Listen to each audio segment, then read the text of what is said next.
Well, good morning, everyone. It's wonderful to be here. As I was going upstairs last evening from the opening ritual and all the welcomes last night, I was saying to myself, this is one place where the life of religious life is.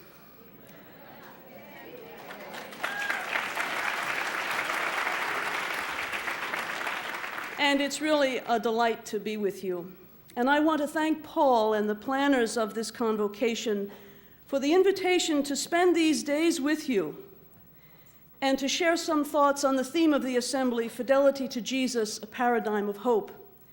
And I did not collaborate in the least with Marty on the title of my talk, but you can hear, I think, how it fits somewhat with his homily, wonderful homily this morning, Following Jesus, a Journey Out Far and In Deep. I must say it's refreshing to attend a conference that does not shy away from focusing on Jesus and calling us to grapple with the historical ground of our faith. From the outset, there was a certain boldness about the goals indicated for this meeting. More than a year ago, in the NRVC News, I read it. It was promised that at this convocation, Timothy Radcliffe and I would address how a close personal relationship with Jesus not only sustains us in ministry, but creates an atmosphere of authenticity in our communities, end quote. Very challenging. And in his letter of invitation to us as speakers, Paul spoke for the planning committee when he wrote, quote, "We believe that through fidelity to our call and through a close personal relationship with Jesus, we will be transformed. That transformation will impact our communities, which in turn hopefully will attract new members to our religious congregations. In other words, our hope lies in getting back to the basics of Jesus," end quote.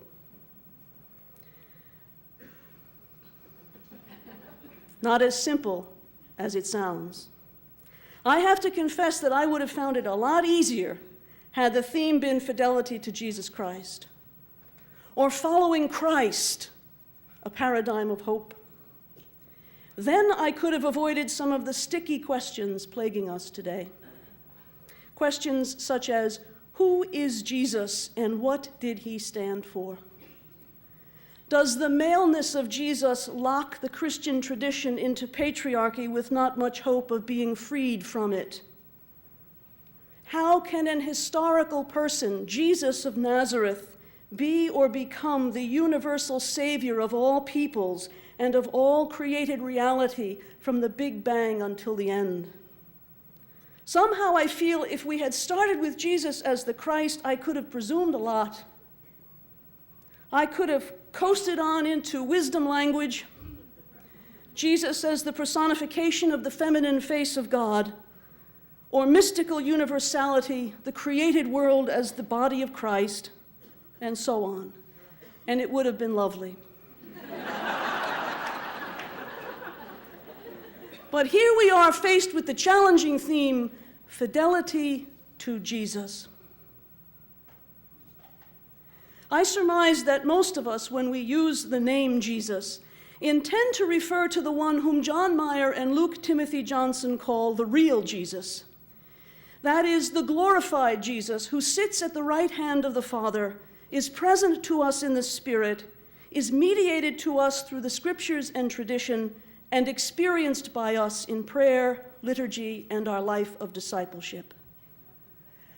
But that is more than a mouthful of assumptions, and we cannot take it for granted that the name Jesus has this meaning for everyone. So I want to get into our theme via a very practical route. Let's start with our contemporary experience in all its ambiguity and imagine some of the issues we encounter.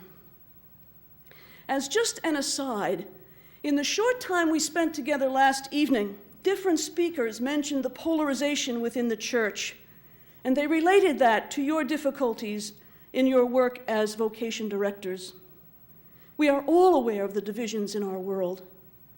I hope we might gain some insight today as to how and why the polarization in the church and in the world are related. Here's my question about fidelity to Jesus.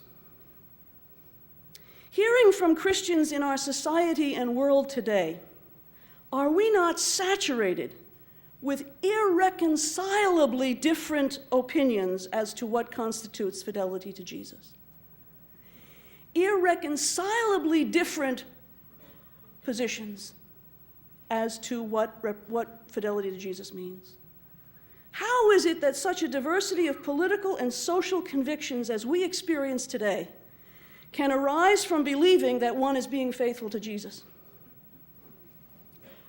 Consider this randomly put together list of convictions held by individuals and groups who believe that in holding these views and in acting on them, they are being faithful to Jesus.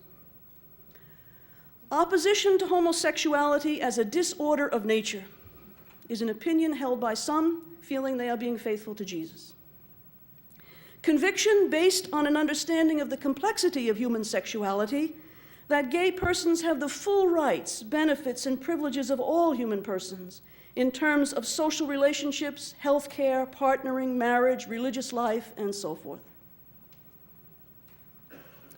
Obligation to preach the gospel of conversion in any and every context, because no one can be saved without explicit personal connection to Jesus as Savior. That's a conviction held by some. Need to promote harmony and dialogue among the world religions as mutually beneficial and necessary for peace in a pluralistic world. That's a position held by some feeling they're being faithful to Jesus, right? Opposition to women's ordination on the grounds that women were not present at the Last Supper and therefore it is not the intention of Jesus to ordain women. Conviction based on the belief that inclusiveness and an openness to women, which was unique for his day and age, were central characteristics of Jesus' ministry, and that working for the full flourishing of women, including access to all ministries in the church, is intended by Jesus and is part of fidelity to him. The duty to fight the just war to promote democracy. The obligation to oppose war, especially in light of the uniquely destructive weapons possessed by the human community in our time.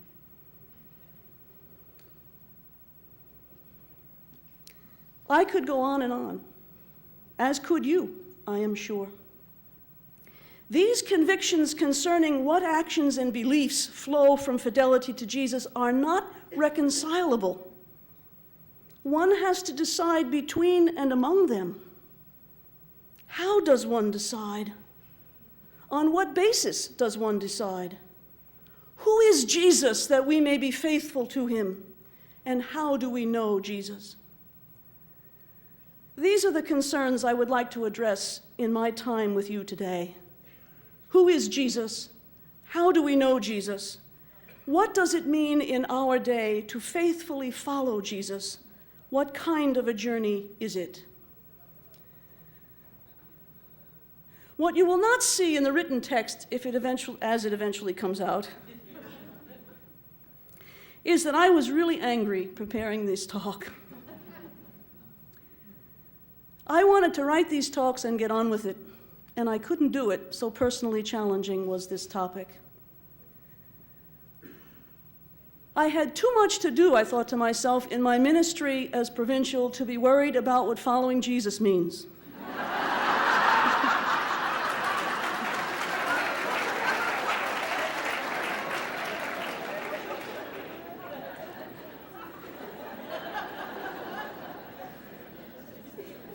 That rang a bell. Because this is at the root of everything. I had some hesitations about the approach I'm proposing to the topic or the theme of the convention because I was not sure you would share my conviction about that these questions, who is Jesus and how do we know Jesus so as to follow him, are of utmost importance if the phrase fidelity to Jesus is to have any meaning. I was afraid the answers to them might seem obvious to you all, and I fear that you may feel we're not using our time well. For you see, addressing these questions will take us into theology, into a place beyond ideology and unexamined assumptions, a place we need to visit more frequently than we sometimes do. But it must take us there as a personal journey. Worse than the blind leading the blind in today's gospel is the blind leading those who see with the eyes of faith. And the one prayer I have for today is that I will not be the blind leading those of you with the eyes of faith already. But I have to confess that as a theologian and a lifelong believer, the "what would Jesus do" movement feels empty and holds no comfort or challenge for me. If anything close to an answer to that question is possible, what would Jesus do? It is not easily arrived at and holds no assurance of certitude. We have to be very wary of easy answers, because if following in the footsteps of Jesus means anything, it has to call us to grapple with what it means to be human. It has to demand that we give ourselves over to such questions as, what is it all about? Who am I and who is my neighbor? And the answer to these questions are not easily arrived at. The search itself is what it means to be human, and it is messy. It takes a lifetime to answer the most basic and important questions. It seems to me that the discipline required to live a lifetime in face of the deepest questions concerning human life is important to young people today. But even if such discipline is not important to young people, it should at least be important to vocation directors and to all of us interested in the future of religious life, because the same discipline is necessary to address the life-defining question from Jesus, "Who do you say that I am?" Some evidence is beginning to surface of a possible surge in vocations as sociologists look at the demographics of upcoming generations. We find ourselves, all of us, examining closely the attraction which some of what we call the more traditional communities seem to have for young people these days. We also see that contemplative groups of many stripes are steadily growing in numbers of newer members. And all of us have our opinions as to the reasons undergirding the trends we see. What I'm willing to say at this point is this: the call of the National Religious Vocation Conference to get back to basics is exceedingly important. It is, it seems to me, necessary if we are to find our way to the future of religious life. But we should not be duped into thinking that getting to basics is uncomplicated or easy. We are talking about getting to the heart of it all, and we all know from experience that getting to our hearts requires effort, courage, and the willingness to be vulnerable. It is not easy. Last week, when I was worrying that my approach might not be the best, a document came to me via email that provided a wonderful example of my point that there are vast differences among beliefs about what fidelity to Jesus means today. It seemed like a confirmation to me that I was on the right track. Either that or I was desperately looking for a confirmation. But you may have seen it. It was a petition for an advertisement to be placed in newspapers around the country from Sojourners, the ministry in Washington. How many of you have seen it? Okay, let me just quote from it because it's very important, I think, example. It's an example. Sojourners is a self-described Christian ministry whose mission, I'm quoting from their statement, is to proclaim and practice the biblical call to integrate spiritual renewal and social justice. Now, the large type heading at the top of this ad reads, "God is not a Republican or a Democrat." Then they list quotes from two members of the so-called religious right who, by their statements, obviously feel they are being faithful to Jesus.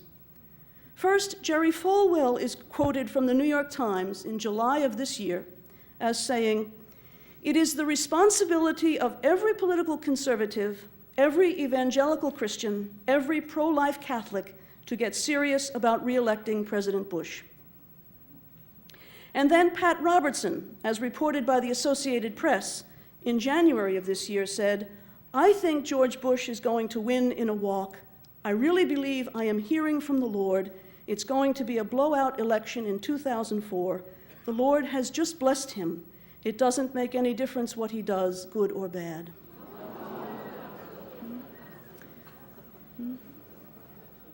Now, I want to quote this ad because it's a wonderful example of two irreconcilably different viewpoints on what being a faithful Christian means, because after quoting those Christian ministers, Sojourners writes its position.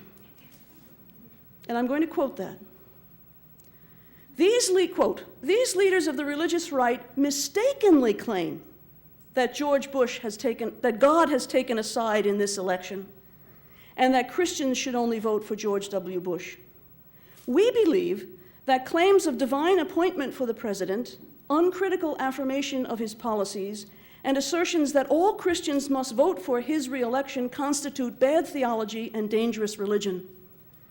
We believe that sincere Christians and other people of faith can choose to vote for President Bush or Senator Kerry," and then they highlight this in italics, "for reasons deeply rooted in their faith.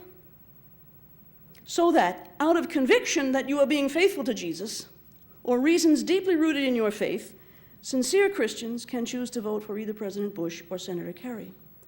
Then they go on to say, "We believe all candidates should be examined by measuring their policies against the complete range of Christian ethics and values." And then they say how they're going to measure the election, Sojourners.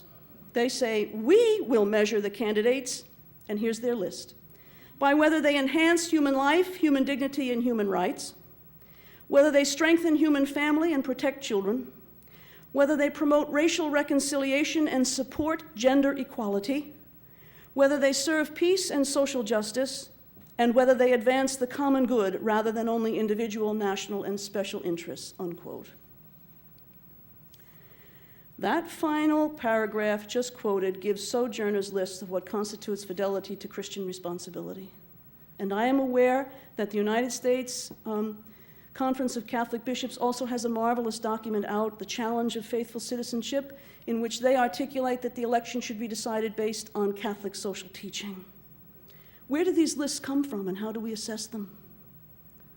Answering that takes effort, thought, reflection, reading, study, conversation, decision-making, and it is not easy. So in order to enter into our reflection on fidelity to Jesus, I want to pause here for 3 minutes or so and ask you to reflect on your answers to a series of questions I will pose. Your answers are not for sharing either now or later in table conversation. They are to enable you to join the conversation today from the place of your own deep truth. I want you to be as miserable as I am. Okay.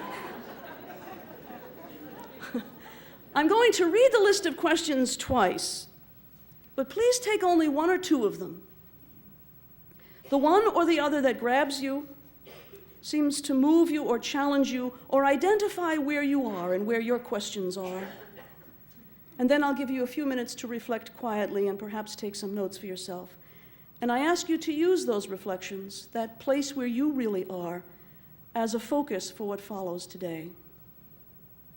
I'll read the list twice. How would you describe your relationship with Jesus? Is it personal, or more of an abstract faith in Jesus as the Christ? How do you connect with Jesus? Do you think of yourself as following Jesus or imitating Christ, or neither? What are your earliest memories of knowing about Jesus? What are your earliest memories of knowing Jesus? How has your relationship with Jesus changed over time? What have been your struggles with this? Is there a particular symbol or image through which you relate to Jesus? To whom do you pray? To Jesus? To God? To get at the answer to that question, ask yourself, how do you pray in times of great stress or grief or anxiety? What do you do? Let me read that list slowly again, and then we'll take some quiet time. How would you describe your relationship with Jesus? Is it personal, or more of an abstract faith in Jesus as the Christ? How do you connect with Jesus? Do you think of yourself as following Jesus, or imitating Christ, or neither? What are your earliest memories of knowing about Jesus? What are your earliest memories of knowing Jesus? How has your relationship with Jesus changed over time? What have been your struggles with this? Is there a particular symbol or image through which you relate to Jesus? To whom do you pray? To Jesus? To God?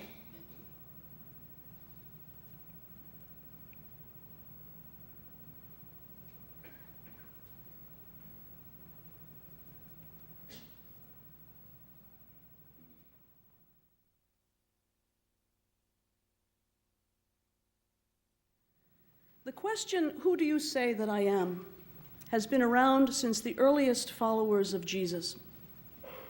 However, with the advent of modernity, the modern world, strictly speaking, in the 17th century Enlightenment, the contours of that question changed irrevocably. Who do you say that I am? The most important feature of modern Western culture as it relates to the question about knowing Jesus is historical consciousness. Historical consciousness. I really believe that this feature of Western culture helps us understand a great deal about the polarizations in our church and in our world. For in terms of assessing what fidelity to Jesus means, immediately a clear dividing line is formed by where one stands with regard to historical consciousness. Fundamentalists are on one side, and other Christian believers are on the other side. Across this chasm, dialogue is nearly impossible. In fact, it should be noted that modern historical consciousness represents such a shift in perspective that the question as to whether or not Christianity as a faith can survive the shift has been seriously considered by scholars for more than a century. It is no exaggeration to say that one cannot overestimate the impact of historical consciousness on our faith life. And before we take issue with other denominations for their lack of awareness to this impact, we need to acknowledge that we are nowhere near dealing with it successfully or completely in our church. That said, I'd like to structure my reflections today by focusing on 4 questions. I think we'll get to the first one this morning and then the other 3 this afternoon. This afternoon when you come in, there'll be an outline of the entire talk on your table. But for reasons, when you see it, you'll realize I didn't want you to see it at first because you'd be thinking, oh my Lord, what are we going to do? So there'll be an outline this afternoon if you're concerned about that with some important things in it. These are the 4 questions around which I'd like to focus my reflections. What is historical consciousness, and how does it constitute a radical shift in our knowledge of the world? What is this thing we're talking about as a major feature of the modern world that only gets intensified in the postmodern world, doesn't get changed? What is historical consciousness? How does it constitute a radical shift in our knowledge of the world? And secondly, what contribution has historical consciousness made to our knowledge of Jesus? What contribution has historical consciousness made to our knowledge of Jesus? Thirdly, how has our understanding of fidelity to Jesus shifted under the impact of historical consciousness? How has our understanding of fidelity to Jesus shifted under the impact of historical consciousness? And then lastly, following Jesus today faithfully, what kind of journey is it? First then, what is historical consciousness and how does it constitute a radical shift in our knowledge of the world? Although I identified historical consciousness, quite rightly, I think, as a distinctly modern development, I am very aware of the fact that we have in many ways shifted to a postmodern world in our thinking and in our perceptions. All of the ambiguity and relativism and flux and questioning and meaninglessness and so forth, disillusionment, I'm very well aware that we have shifted to that from strict modern perspective. However, what I want to make clear is that postmodernity has only heightened or deepened, you might say, our grasp of the historical conditioning and relative character of all our knowing and all our perceiving. The contemporary postmodern ambiguous context makes understanding historical consciousness all the more important if we are to address the question, what does fidelity to Jesus mean today? So to situate ourselves, let's identify the chronology we're talking about when we use the terms modern and postmodern. And to do that, we have to begin with the pre-modern. Although it had several significant movements within itself, the pre-modern or classical worldview obtained as a commonly shared perspective from shortly after the beginnings of Christianity up to the beginning of the 17th century. So for more than 1,600 years, a basically commonly shared perception of the world, of our understanding of truth and value, of who runs the world, how it's structured, what's our place in it, and so forth. The modern worldview can be said to have emerged in the second half of the 17th century with the rise of science and the scientific method, with the Enlightenment and the Age of Reason, and it lasted to about the end of the 19th century, although we still have effects of it. Still must deal with it. The postmodern worldview, or really we should say the postmodern pluriformity of perspectives, there is no universe in postmodernity, there's a multiverse, they tell me. This dominated the 20th century into our own century, principally in the form of a disillusionment with the progress that modernity promised in the face of the world wars, the Holocaust, the massive atrocities inflicted by atomic and conventional warfare. So that's the chronology. We'll come back to it a little bit later today. That's the chronology basically we're talking about. Now, very significant for us in the church and in religious life are the shifts which have occurred in these progressive worldviews with regard to truth, how we know what's true and important, how we know what's valuable. In the pre-modern world, truth corresponds to reality. Truth is known by seeing, by looking carefully enough, and by thinking carefully enough. That's why tradition is seen as a source of authoritative knowledge of the truth, especially when tradition is understood as the passing on of clear and careful seeing of previous generations. It makes sense. Once you've seen it, you know it's true, you pass it on. That's why the tradition becomes authoritative. So truth, once it's seen and recognized, is understood as eternal, unchanging, and absolute. This view of truth shifts in modernity with the emergence of the scientific method and the Age of Reason. This is this time of enlightenment that had as its motto, sapere aude, dare to know. The implication of the motto is figure it out for yourself. Don't rely on others, whether it's authority or the tradition, to tell you. Trust in reason. If there's any motto of modernity, it's that. Trust in reason and your own capacity to know. This primacy of reason is a very important development and constitutes a defining characteristic of the modern age. But equally defining of the modern spirit and its sense of truth is the development of the methods of historical research or the discovery of the science of history. Now, I'm not suggesting that it's only in the modern era that people have discovered history. I'm saying it's in the modern era people have discovered historical consciousness. There's a difference. Humankind has always had a sense of the past, an understanding that events took place a long time ago and could be remembered or preserved in writings and in art and in folklore and so forth. What is new in the modern age, this radical historical consciousness, is the recognition that events that took place a long time ago carry with them a particular set of political, social, economic, linguistic, religious, cultural characteristics not shared by the present age.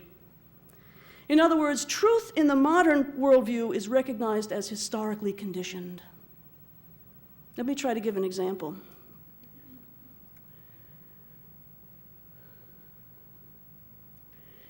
At Christmas time, we all give and receive Christmas cards, and many of them have on them these magnificent medieval or Renaissance paintings of the Madonna and Child or the Adoration of the Magi or whatever the case may be.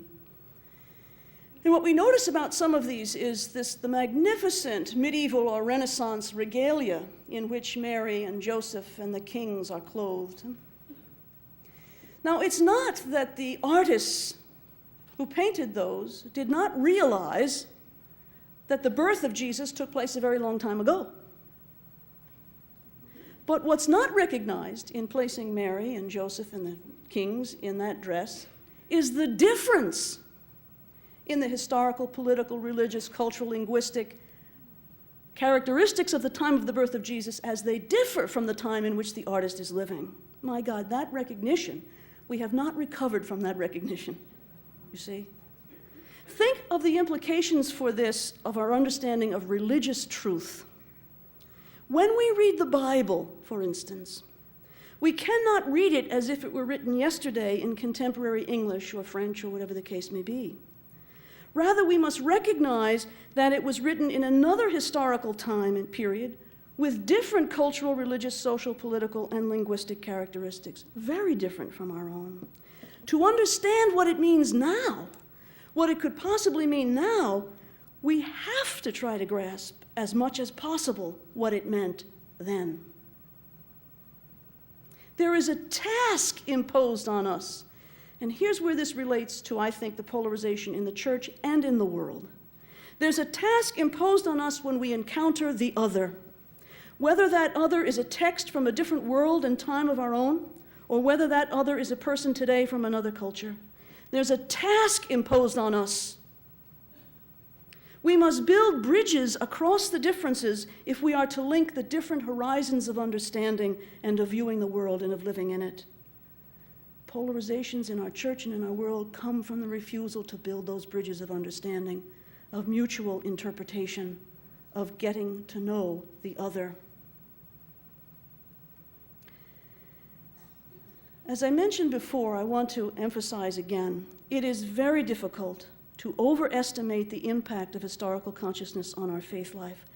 The view of the scriptures I just mentioned is accepted explicitly by the Roman Catholic Church at the Second Vatican Council, but not until the Second Vatican Council. We struggled with it. This has been around in Protestant scholarship since the 18th century, so some 40 years ago. And who of us on top of that is not aware of the struggles experienced by some theologians when they engage in the critical study of the Bible and doctrinal traditions of the Church, seeking to investigate those traditions from the point of view of appreciating the historical context that produced them? We Christians continue to experience tensions over making this move to historical consciousness, contending with pre-modern literalist interpretations and attempts to universalize certain historical circumstances into irreformable dogmas. That's a mouthful. But that's all I'll say on that right now. The impact of historical conditioning of knowledge is only intensified when we move to the postmodern situation, wherein truth is understood as relative to changing circumstances. Now, not necessarily absolutely relative,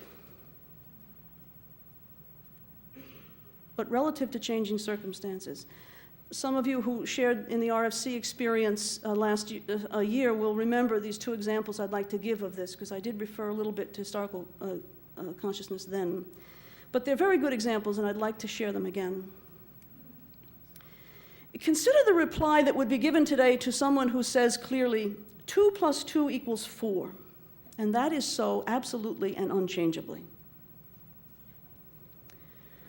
The reply would be, yes, that is so relative to base 10. If you change the base, the frame of reference, the circumstances of the question, 2 + 2 is not necessarily 4 anymore. The same thing I said last year, I can say again this year. I know nothing more about modern math than that. But in other words, the postmodern world requires that we be aware of our perspective, our point of view, our frame of reference. In other words, contingent upon this set of circumstances, thus and so is true. Relative to this set of facts, thus and so is true. In this worldview, then, truth is an act of the judgment, as Bernard Lonergan so well said. Truth is an act of the judgment. It is not simply a matter of seeing, as in the classical world. For example, if I look at an X-ray of my lungs, I see only various shades of gray.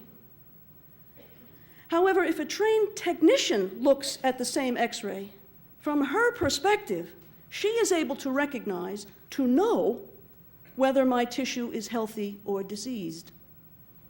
Without that perspective, which allows me to judge, I can look all I want and never really know.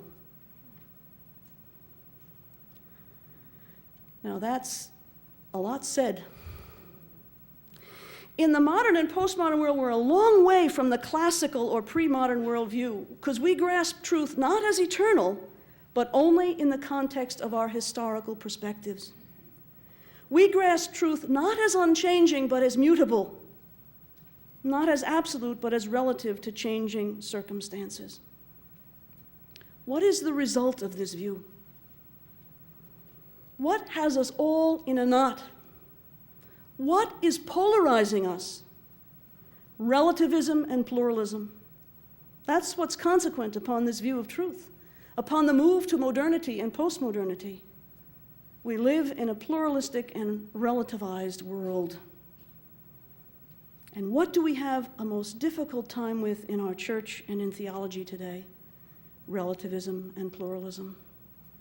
And what is one of the things crucifying the world today? The fundamentalist reaction to relativism and pluralism, the refusal to engage in knowing the other at all. All of the great faiths are struggling with this today. Just this week, Time magazine has a special report on the struggle within Islam. And one significant Muslim in the article is quoted as saying, "There is no way to interpret the Quran other than literally, and therefore there is no room for moderation." You see? Historical consciousness has had a tremendous impact on our shift in the view of the world, and we're still dealing with it. So, secondly, let me move to my second point a little bit. What contribution has historical consciousness made to our knowledge of Jesus? Many of the mainstream denominations in Christianity, like Roman Catholicism, have accepted the historical critical approach to the Bible, that bridge-building task required of us, but many others have not. Since this approach, this historical critical approach to the New Testament, to the Bible, has been undertaken, first by Protestants in the 18th century, there have been 3 scholarly quests for the historical Jesus, which we're not going to deal with in detail. But rather, I would like to mention 2 contributions. I'd like to mention the most startling one and the most fruitful one for deepening our knowledge of Jesus. the most startling contribution of historical consciousness to our knowledge of Jesus, and the most fruitful one. I suppose the most startling contribution, which resulted from the first use of historical research on the New Testament, with which we still grapple today, is the distinction between the Jesus of history, the man from Nazareth who lived in Palestine in the first part of the first century, as recovered by using tools of modern historical research, and the Christ of faith, the risen Jesus, who, crucified and raised, is presently reigning in the church and is accessible to all believers, whether they study or listen to me or not. The Jesus of history and the Christ of faith. We need to understand this distinction because connecting the Christ of faith with the Jesus of history is, in the opinion of many Catholic scholars, myself included, an indispensable guide to correctly interpreting the diversity of Christologies we encounter among the disciples of Jesus today, as well as the diversity of opinions regarding what constitutes fidelity to Jesus. Connecting the Christ of faith with the Jesus of history is an interpretive, it helps to build that bridge of understanding. It's an interpretive key to make sure what we say about the Christ of faith does not go off in fanciful directions, not connected with the historical ground of our faith. To help us in that, we can look at the most fruitful contribution made by historical consciousness to our faith, and that is that it gave us an understanding of what a gospel is. That's the most fruitful. It gave us an understanding of the genre we call gospel, what a gospel is. It helped us recognize that they are not biographies of Jesus, but faith documents. Not biographies in the modern sense. They do not produce photographs of Jesus, but portraits, and we have 4 of them, which in the pre-modern classical view we used to harmonize all the time into the life of Christ, not appreciating the 4 portraits, why are they different? How are they different? It made us appreciate that the Gospels were written from what Paul talked about last night. They were written completely from the point of view of the end of the story. They tell the story of Jesus completely from the point of view of the resurrection, completely from the point of view of him as the Christ of faith. What a tremendous contribution, and what fruitfulness that has brought to our understanding of what fidelity of Jesus to Jesus should mean. I'm going to take that up in my third part, but first I want to linger for a few minutes and pause to take in the significance of knowing what kind of a document a gospel is, our main source of knowledge about Jesus. And I think what I'm going to do is 10:15, it's time for the quiet time now. Yeah. So I'm going to stop here, leaving you all breathless, I'm sure. No, I'm going to stop here, and we'll pick it up right at this point and continue on for the rest of this second point and then to the third and fourth point. Okay, so I'm sorry for the incompleteness, but I hope that it's going in a direction that's helpful for you. Thank you.